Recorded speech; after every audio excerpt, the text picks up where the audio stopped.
को तैयार हुए हैं। जी, तौर पर हमको लग रहा है कि भारत का जो स्ट्रॉन्ग रिटेलिएशन था आतंकी कैंपों पर 7 मई को जो भारत ने जो स्ट्राइक किया था, उसके बाद जो हालात बिगाड़ने की कोशिश जो पाकिस्तान की तरफ से हुई थी और उसके हर एक्शन का जो काउंटर रिएक्शन भारत की तरफ से हो रहा था, हालात बिगाड़ने किया जा रहा था और ये लग रहा था कि कहीं न कहीं ये जो युद्ध होगा वो बहुत विध्वंसकारी युद्ध होगा, बड़ा युद्ध होगा। लेकिन जो अंतर्राष्ट्रीय समुदाय है, खास करके अमेरिका की तरफ से जो प्रयास किया जा रहा था, बीच में उनके उपराष्ट्रपति का बयान आ गया कि ये भारत और पाकिस्तान के बीच का मसला है, उसमें हमारा कोई सीधा लेना देना नहीं है। लेकिन आमतौर पे जो इंटरनेशनल रिलेशन होते हैं, जो अंतर्राष्ट्रीय संबंध होते हैं, खासकर इस तरह के मौकों पर एक अंदर खाने डिप्लोमेसी भी चलती है। तो अमेरिका की तरफ से भारत और पाकिस्तान को समझाने का नतीजा सबके सामने है और वहाँ के रक्षा मंत्री को, पाकिस्तान के रक्षा मंत्री को अमेरिका की तरफ से जब चेतावनी दी गई कि आप मानिए, पीछे हटिए और सीज फायर पे आप आगे बढ़िए, तो उसके बाद पाकिस्तान के डीजीएमओ ने भारत के डीजीएमओ से बात की और बात बनी है। 12 तारीख को फिर बात होनी है, इसको लेकर के लोग रिव्यू भी करेंगे कि जो सीज फायर का फैसला दोनों देशों के बीच में हुआ है उसको कितना माना जा रहा है और कैसे क्या हो रहा है, तो उसका सुपरविजन 12 मई को होगा। लेकिन हमको लग रहा है कि इस बीच में भारत ने एक बड़ा तब्दीली किया है। तब्दीली ये है और पॉलिसी मैटर पे चेंज हुआ है कि आतंकवाद के मसले पर अब अगर कोई कोई आतंकवादी घटना अगर देश के अंदर होती है तो भारत उसको एक्ट ऑफ वॉर मानेगा। ये पॉलिसी चेंज है, ये बड़ा चेंज है, ये बदला हुआ भारत है, दुनिया को समझना पड़ेगा। लेकिन शाम 5 बजे से जो सीज फायर का ऐलान हुआ है, हम लोग इसका स्वागत करते हैं क्योंकि हम लोगों को जो ऑब्जेक्टिव हासिल करना था, भारत को जो ऑब्जेक्टिव हासिल करना था, वो ऑब्जेक्टिव हासिल किया जा चुका है और भारत ने एक कड़ा संदेश दे दिया है। लेकिन जिस ढंग से शहादत हो रही थी, दोनों ही तरफ के लोग मारे जा रहे थे, सैनिकों की शहादत हो रही थी, ये गलत हो रहा था। हमको लग रहा है कि सब कुछ ठीक है, आतंकवाद के खिलाफ भारत की व्यापक लड़ाई में हम लोग सबको ही साथ है। लेकिन कहीं न कहीं जब मैन पावर का लॉस होता है, जब कभी नागरिक मारे जाते हैं, तो ये दुःख का प्रसंग है, ये दुःख का विषय है। इसलिए जिस ढंग से जिस ढंग से दोनों देशों के बीच सीज फायर का ऐलान हुआ है, यह स्वागत योग्य कदम है। दुनिया भी इसका वेलकम करेगी। झारखंड लोकतांत्रिक क्रांतिकारी मोर्चा इसका स्वागत करती है। भी गौर करना होगा कि जहां तक बात है सीज फायर का उल्लंघन तो पाकिस्तान के द्वारा होता ही है। हम लोग देखिए, निश्चित तौर से भारत को पाकिस्तान से कोई समस्या नहीं है, लेकिन आतंकवाद से समस्या है। ये आतंकवाद का पनाह देने वाला यही पाकिस्तान को इस बात का समझ में ही नहीं आता कि आप आतंकवाद के सहारे कब तक जिंदा रहिएगा। आप अपने जो डेवलपमेंट की बात है, अगर डेवलपमेंट की बात है, पाकिस्तान डेवलपमेंट की बात करता ही नहीं है, डेवलपमेंट की बात सोचता ही नहीं है। इसीलिए पाकिस्तान का जो गर्त हुआ है वो इसी आतंकवाद के कारण हुआ है। आतंकवाद को लेकर पाकिस्तान को इस बात को सोचना होगा कि आतंकवाद को पनाह अब नहीं देंगे, नहीं तो भारत जो है वो छोड़ने वाला नहीं है।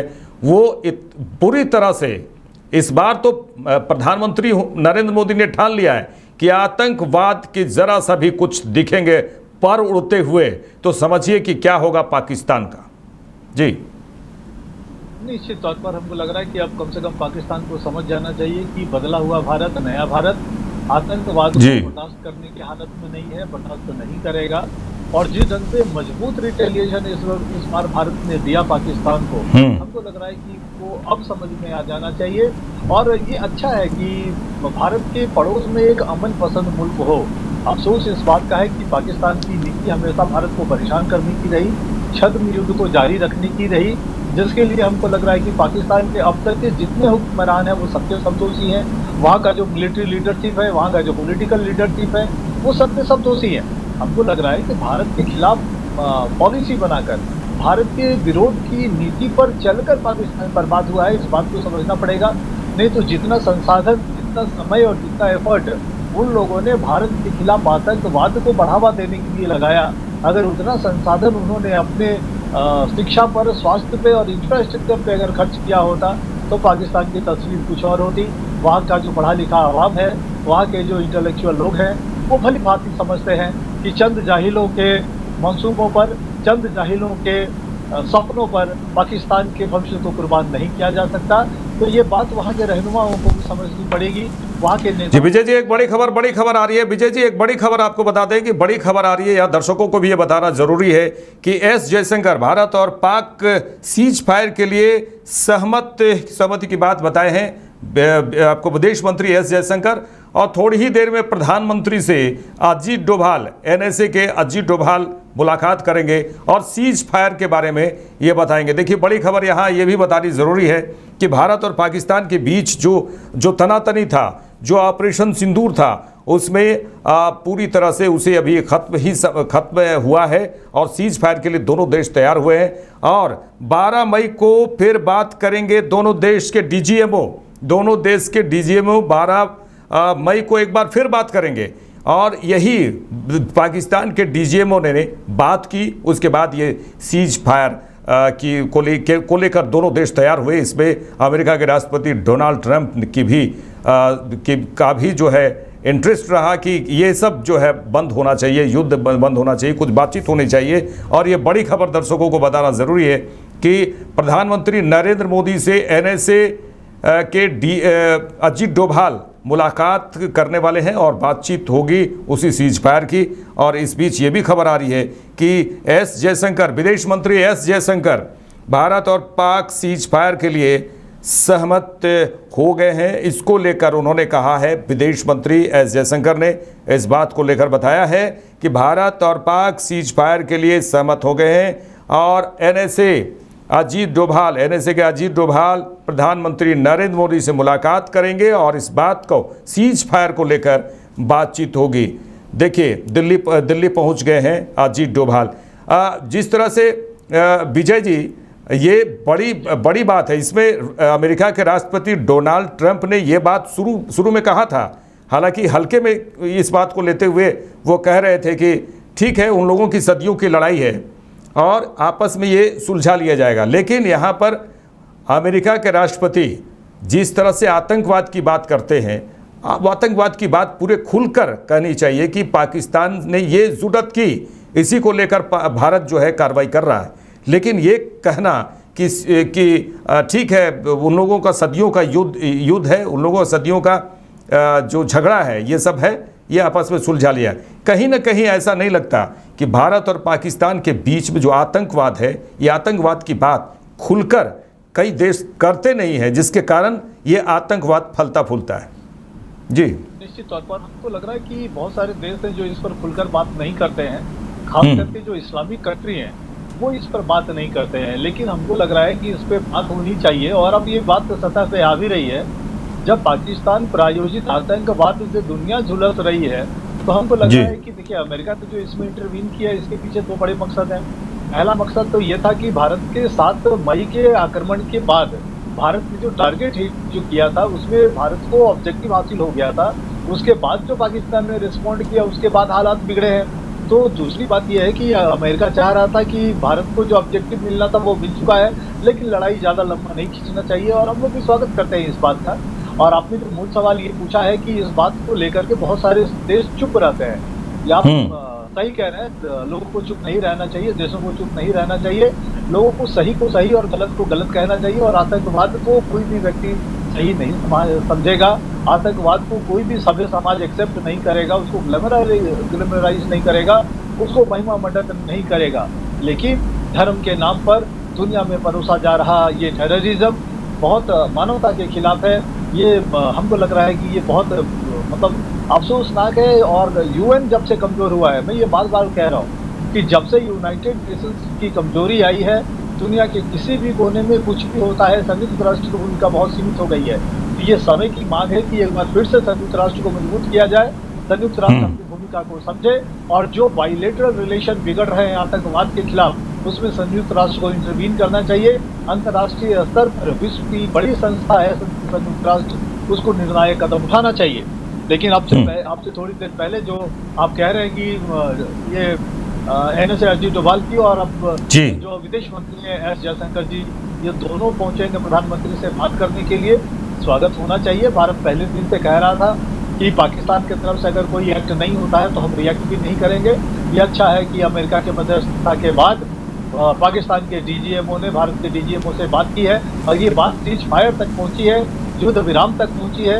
इस युद्ध विराम का स्वागत होना चाहिए, लेकिन जब भारत के तरफ से 7 मई को एक्शन हुआ, प्लान बी भारत के पास तैयार था। उसका नतीजा था कि हम लोगों ने मजबूती से सामना किया दुश्मन का, लेकिन सीज फायर के इस सामने जब अमेरिकी मध्यस्थता के बाद दोनों देश पीछे हट रहे हैं, भारत को प्लान सी बना करके पीछे हटना चाहिए कि भारत अब अगर किसी तरह की कोई बात अगर होती है तो अपने पास प्लान सी क्या हो, उस पर डीजीएमओ के लेवल पे ब्रीफ करके एनए से प्लान बनाते हैं। आपको सब कुछ पता है कि भारत के रक्षा मंत्री जो सीडीएस है, तीनों रक्षा के जो अध्यक्ष हैं, जो एनएसए है, जो रक्षा मंत्री हैं और जो प्रधानमंत्री है, ये सब के सब शामिल होते हैं। तो सबको मिल करके प्लान सी बना करके और युद्ध विराम का स्वागत होना चाहिए। हम लोग भी अपनी राजनीतिक पार्टी के तौर पर इस युद्ध विराम का स्वागत करते हैं। विजय जी, अगर कहा जाए सीज फायर को लेकर दोनों देश तो तैयार हो रहे हैं, और लेकिन ऐसा तो नहीं कि कई बातें सामने आएगी। हालांकि 12 मई को डीजीएमओ स्तर से फिर एक बार बैठक होगी। फिलहाल तो स्टे हुआ है ये सीज फायर का, और जिस तरह से जो कार्रवाइयाँ हो रही थी, एक दूसरे पर जो मिसाइल दागने की कोशिश जो चल रही थी, सैनिक के द्वारा भारी नुकसान पाकिस्तान को पहुंचाया जा रहा था भारतीय सैनिकों के द्वारा, ये तो ठीक है। लेकिन ऐसा देखिए, तो बातें सामने आएगी, लेकिन ऐसा तो नहीं कि जिस तरह से आतंकियों के ठिकाने को नष्ट किया जा रहा था, जिस तरह से आतंक को बर्बाद करने के लिए आतंकवादियों पर निशाना साधा जा रहा था, कहीं ये आतंकवादियों के जो आका है, ये आतंकवादियों का डर जो है, इसे बचाने के लिए ये पाकिस्तान जो है सीज फायर के लिए तैयार हो गया है। ये ऐसा आपको क्या लग रहा है कि इससे जो भी आतंक, अगर बातचीत तो होनी है, बातचीत जो होगी इसमें एक बात तो होनी चाहिए, हालांकि आने वाले समय में क्या कुछ होता है बातचीत देखने वाली बात होगी, लेकिन आतंकवाद को पनाह नहीं देंगे। आतंकवाद का सफाया करने के लिए भारत के साथ पाकिस्तान भी शामिल होगा। क्या ऐसा पाकिस्तान करेगा? बिल्कुल पाकिस्तान को करना चाहिए। हालांकि अब तक की जो उसकी पॉलिसी रही है, उसमें उसकी इस बात को लेकर के उम्मीद बहुत कम है। लेकिन जो आपने कहा है कि आतंकवाद को लेकर के या आतंकवादियों को बचाने के लिए क्या सीज फायर की तरफ पाकिस्तान बढ़ा है, मैं मानता हूं कि इसमें थोड़ा लेकिन और परंतु है, क्योंकि जिस से नुकसान पाकिस्तान को हो रहा था, वो खुद भी वो चाह रहा था कि सीज फायर हो, और हमको लग रहा है कि अमेरिका की तरफ पाकिस्तान ने भी हाथ बढ़ाया होगा। पाकिस्तान ने ही कहा होगा कि आप इंटरवीन कीजिए, समझाइए भारत को, और सीज फायर की तरफ इस पूरे एस्केलेशन को लेकर के चलिए, इस पूरे गतिरोध को लेकर के चलिए, और पाकिस्तान सीज फायर करने के लिए तैयार है, सीज फायर पे बात करने को तैयार है। तब अमेरिका ने ये समझाया होगा कि अपने डीजीएमओ को बोलिए कि भारतीय डीजीएमओ से बात करें और बातचीत का ये सिलसिला आप वहाँ से शुरू करें, और उसके बाद वो एनएसए तक जाएगा, विदेश मंत्री तक जाएगा, प्रधानमंत्री तक जाएगा, और फिर चीज़ों को न्यूट्रलाइज किया जा सकता है। सीज फायर पर दोनों देश सहमत हो सकते हैं। तो लगता है कि जिस ढंग से चैनलाइज किया गया चीज़ों को, पाकिस्तान के पहल पर अमेरिका ने मध्यस्थता की होगी, और अमेरिका ने जो मध्यस्थता की है भारत ने स्वीकार किया है। लेकिन जी मध्यस्थ जी, पाकिस्तान के ऊपर आंख बंद करके भरोसा करना ठीक नहीं। भारत को युद्ध विराम करने से पहले प्लान सी तैयार कर लेना चाहिए, ताकि जो भारत की सशस्त्र सेनाएं हैं उनको आगे के इंस्ट्रक्शन के साथ रोक दिया जाए। विजय जी, निश्चित तौर पे यह भारत का एक्शन देखने को मिला, भारत का राजनीतिक कूटनीतिक देखने को मिला, कूटनीति कहा जाए, कूटनीति देखने को मिला। क्या आपको लगता है कि सिंधु नदी का जो पानी रोका गया है, चिनाब नदी का जो पानी रोका गया है, इसके बाद पाकिस्तान की ओर से यह तो नहीं हो कि सिंधु नदी का पानी छोड़ दिया जाए, रहम किया जाए? हमको लग रहा है कि इसके लिए हम लोग को इंतजार करना पड़ेगा कि सीज फायर के बाद भारत की जो घोषणाएं होंगी, भारत में जो प्रधानमंत्री के स्तर पर या जो कैबिनेट जब फैसला करेगा, या खासकर हम लोगों का सीसीएस जब बैठता है, कैबिनेट कमेटी ऑन सिक्योरिटी, तो जब इन बैठकों पर तय होगा कि अब तक भारत ने इस मामले पर जो निर्णय लिए थे उस पर क्या भारत पुनः विचार करने को तैयार है। तो इसके लिए हमको लग रहा है कि सीसीएस की बैठक का इंतजार करना चाहिए, कैबिनेट के अगले बैठक का इंतजार करना चाहिए, जहां पॉलिसी मैटर पर इस तरह की नीतियों पर सरकार तय करेगी। चलिए, तमाम बातचीत के लिए आपका शुक्रिया विजय जी। आप तमाम जो सीज फायर की बात हम लगातार कर रहे थे वो फिलहाल रुका है। इस पर बड़ी अच्छी चर्चा की आपने, बड़ी अच्छी बातें बताई। तो दर्शकों को ये बता दें कि जिस तरह से सीज फायर के लिए दोनों देश तैयार हुए हैं, इसके लिए पाकिस्तान के डीजीएमओ ने आगे बढ़कर इस बात को कहा है कि रोक दीजिए, बहुत हुआ। और जिस तरह से एक्शन हो रहा था उसको लेकर पाकिस्तान में खलबली, पाकिस्तान के आला कमान, जो वहाँ के सेनाध्यक्ष हों, जो वहाँ के प्रधानमंत्री लगातार इस बात को कह रहे थे कि हम तो परमाणु बम गिरा देंगे, हम तो ये कर देंगे, हम तो वो कर देंगे, भारत को अच्छी तरह से जवाब देंगे। लेकिन क्या हुआ? महज कितना दिन, महज एक सप्ताह भी नहीं हुआ, आप पूरी तरह से हथियार डाल दिए। यह है पाकिस्तान का असलियत। उसे पाकिस्तान को 1965 में भी सबक मिला, 1971 में मिला, 1999 में मिला। समझने वाला ये पाकिस्तान नहीं है। अभी एक बड़ा सबक उसे मिला। ठीक है, अमेरिका के राष्ट्रपति डोनाल्ड ट्रंप नहीं चाहते कि ये युद्ध सा माहौल शुरू हो जाए, इसलिए वो आगे